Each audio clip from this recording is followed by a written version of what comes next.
guys, today I want to share with you the instruction to my Finish 6 by Summer challenge, which is where you pick 6 products to try and finish up by the summer solstice, which I believe is,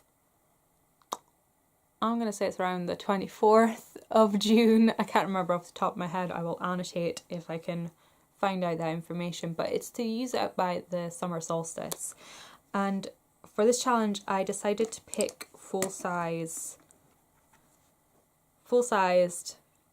barely used drugstore products because I do have, I've got a high-end project pan on the go at the moment. I will link that in the info box if you want to check that out. But I do have a good deal of drugstore products that I would like to use up. So I picked out 6 that are lightly used. Some of them, like this one, I haven't used, so we will see how much of this I can get used up by summer. So first of all, I have a pressed powder. This is the Matte Maker from Maybelline, and this is 16 grams of pressed powder.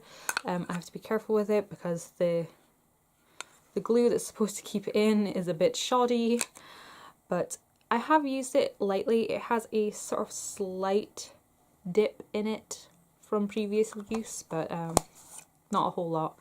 I need to stop saying I'm sorry. Hopefully I can get this used up. It is a whole lot of pressed powder, and I'm not at work at the moment. I'm on maternity leave, so I don't know how often I'm going to be using pressed powder, but I will hopefully try and use this up. If it comes to it, I will use it to set my foundation. We'll make it work. I do have a primer. This is the Infallible Mattifying Base from L'Oreal. I do have a project going on that's just primers, and that's my Finish 5 by Cinco de Mayo. I'll link that in the info box if you'd like to check it out.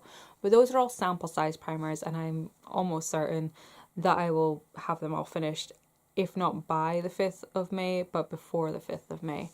And in the interim, I'm going to use this guy because that's technically from the 5th of May to the 20-something of June. That's almost 2 whole months. So I could probably go through this in 2 months. We'll see. I picked out an illuminator. This is from number 7. It's in the shade Natural Glow, I think. I can't remember, or it might just be called Glow. I will either annotate or I will list it in the info box, but they have this one and they have like a bronzy one. I will quickly swatch this guy out for you. This I can use either as a liquid highlight, I can use it mixed in with my foundation, or sometimes I've used this as like a primer, as a base. It is really, really nice. It's very iridescent. It's not too, like, it has a good reflect to it, but it's not got particles in it, so it's not going to look too glittery, and it's not chromatic, so it's not going to look very Tin Man on the face, which I like. I'm not a big fan of the whole Tin Man look. I wish that trend would die. I've picked out a foundation. This is the Revlon Color Stay. This is in the Combination Oily Skin version.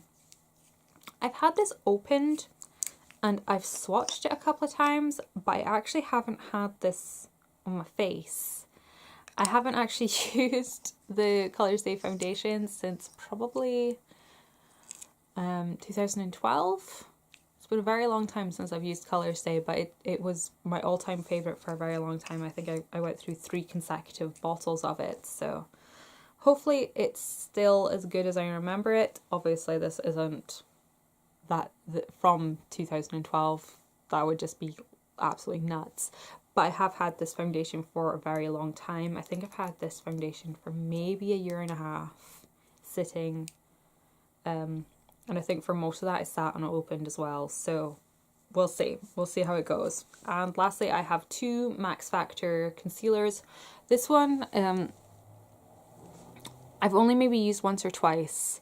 You have to roll it up quite a bit before the product starts coming out of the applicator there. But these are the Master Touch Concealer. They're the type of concealer that's just there to conceal. It doesn't really brighten. It's kind of like a moisturizing sort of like it doesn't dry down to a matte finish is what I'm trying to say. You could put this under your eyes and it's not going to make your eyes look crepey or anything. It's a bit blah, it's not very long wearing, it's not very astounding, it's nothing to write home about basically. I've had a couple of like I enjoyed it when I first purchased it, and then it went on 3 for 2 and I picked up 3, and by the time I got through one of them I was like, you know what, I'm over this. But I still have these, so I'm just going to finish them up and get them out of my collection. So yeah, that was a bit of a rambly story. I'm sorry. Anyways, I will be updating you guys once a month on this project, and as I say, this might be a bit of hard work because, as I say, most of them are almost full, very lightly used, especially that powder. That powder is going to be a challenge. And yeah, if you guys are taking part in this project pan challenge, let me know in the comments below and I will come and check out your video. Thank you so much for watching, and I will see you next time. Bye bye.